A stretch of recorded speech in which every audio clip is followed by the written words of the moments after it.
1975, Mr.Olympia event. Arnold Schwarzenegger had just won his 6th Mr. Olympia title in a row, and then he called it quits, of course, and in the process, Lou Ferrigno, who disappointingly placed 3rd, he also retired at a very young age. I believe he was only 24 years old, and thus began the myth of the 80s Lou. Lou Ferrigno, he didn't compete, and he probably had the best genetics in bodybuilding. And Frank Zane, of course, took the title for several years, so really, Lou probably should have gained that title. But anyway, long story short, Arnold Schwarzenegger, he decided to come out of retirement to regain his title in 1980, and he definitely wasn't in his prime, but he figured he could defeat an easy champion such as Frank Zane, which Lou Ferrigno could have been doing, I guess, all along. So Lou Ferrigno, he emerges back on the bodybuilding scene in 1992 with a brand new physique, bigger, better than ever. So why did he not return in 1980? He could have, and he could have easily defeated Arnold, I think. I never actually did the comparison, so why not dare to compare? And I see Arnold playing his old mind games, bugging Lou. Hit the command, Lou. Hit a couple of poses, Lou. Do it now, Louie. Come on. Oh, Lou. Lou means all business now. Don't bother me, Arnold. I'm going to talk in my other ear. Maybe you cannot hear it from this ear, Arnold, huh? Oh, I guess Arnold doesn't like mind games being played with him. But anyway, this is actually a telling tale. Arnold has no legs. Like Phil Heath said. Remember Phil Heath said that in an interview? Well, maybe the 1980 Arnold had no legs. And on the contrary, Lou is a horse. And it's going to take a horse to beat this big Austrian because he is a Clydesdale himself. Arnold's still probably winning in the pec department, but that's probably about it. Let's go to the side shot.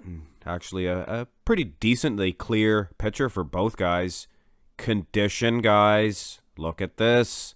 I think the thin skin conditioning for sure goes to Lou Ferrigno.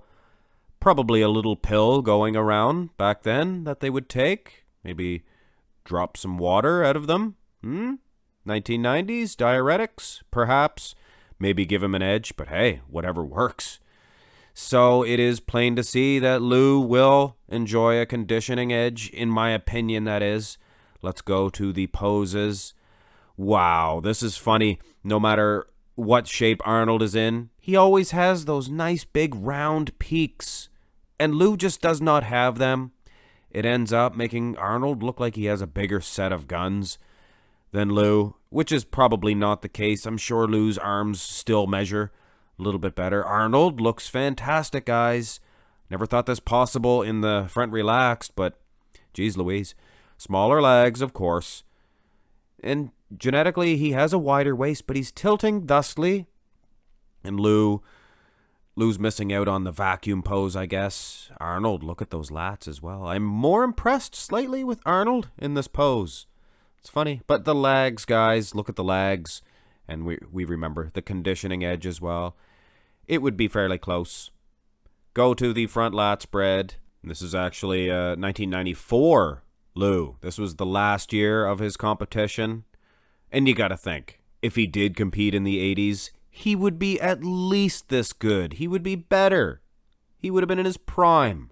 He was like 43 years old here, so like I said, he would have been even better. But as is, Arnold probably has a better lat spread, maybe. Hard to say from this shot.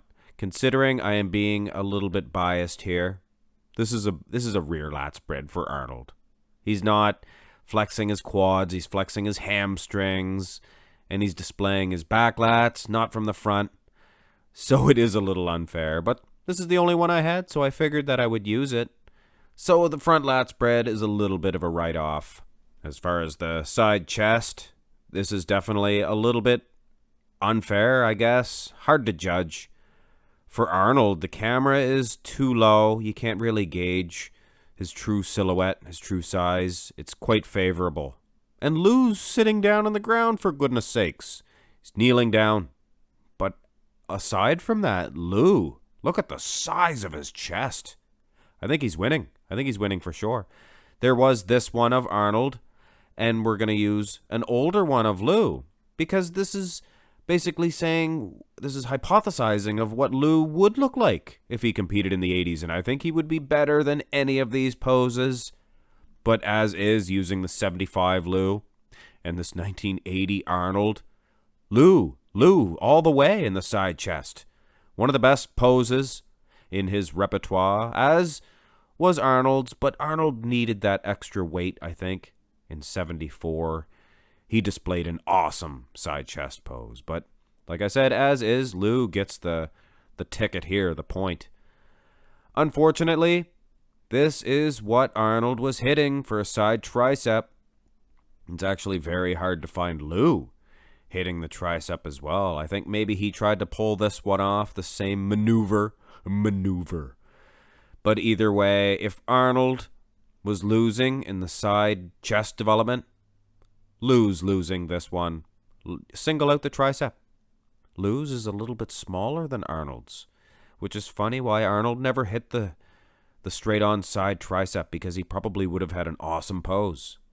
But either way, guys, this 1980 Arnold doing a little bit better than I had anticipated. Pretty much a write-off in the rear lat spread. It's not a very clear picture of Arnold at all. You'd be foolhardy to think that you could see anything to do with conditioning, things of that nature. But having said that, Lou sure is big. He actually has some prominent lat insertions there, Christmas tree area. I don't know if it's striated or not. But I don't even think he's flexing. You know what I mean? It looks like he had just finished or he's about to open up. Either way, like I said, guys, this is disappointing, but it is a write-off. Anybody gets the point. It's Lou. Rear double by. Arnold meant business in this shot, this pose. This was almost as good, or maybe as good, as the 1975 Arnold Schwarzenegger rear double by. Pretty fantastic, really. Lou had some mean genetics, man. Look at those low lat insertions. Very prominent indeed. Some of the biggest traps in all of bodybuilding. Horse legs, for sure. Condition-wise, Arnold looks to be pretty tight here. Very tight indeed. Arnold winning in the arm department as well. So, I don't know. It's kind of even in the back shots, considering I give Lou a slight edge in the lat. Oh, here's a tilting one. I guess both guys are going to indulge us in this one. And to be honest with you, I am more impressed with Arnold. The lat width, the arms, the delts even. Things of that nature. Maybe this picture was doctored to make Arnold look a little bit larger in the arms and the legs. It's possible, guys. It is possible. But it's not a mandatory shot anyway, so duly noted, I guess. This ab and thigh, without a doubt, is a Lou Ferrigno pose. And he's 40-some years old here. So you could imagine if he was in his 30s, the early dirty 30s. That's your prime for bodybuilding, I can imagine. Lou would have been ripped, probably bigger. He would have flattened Arnold in this pose. It would have not even been a contest. And the most muscular, of course, they did not use this as a mandatory shot. But as I say time and time again, it's the pose down. It's the end. It's their final decision making. I've never seen such a thick set of pecs like Lou Ferrigno has. They just morph into those delts. It's unreal. Stuff of legends. He's making Arnold look a little iffy. Pan back here for a full body. And yes. The word dwarfing comes to mind. In height and in width, thickness, the legs, everything here. Lou Ferrigno, if it was close in your opinion after all the mandatory shots, then this would be a definite decision maker. But Arnold, to be honest, he did good. Several shots, for sure. Namely the front double by, rear double by. But at the end of the day, guys, I think the the symmetry round, and enough poses. I think Lou Ferrigno, if he had competed in 1980, he would have had enough groceries to defeat Arnold Schwarzenegger. And just think, the pictures that I did use, Lou was 40, 41, 42, 43, I think, in 1994 for the one-shot front lat spread.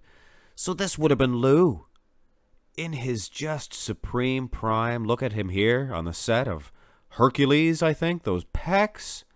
He looked twice as big here than he was in his return. And the all-important crispness that comes with youth, the almighty youth. But anyway, I'm sure I will still have some arguments telling me nobody could beat Arnold Schwarzenegger. But anyway, guys, I hope you enjoyed this comparison. A little bit of an eye-opener for myself. Hit thumbs up on it if you did, and subscribe to the channel. Follow me on Instagram as well. Have a great day.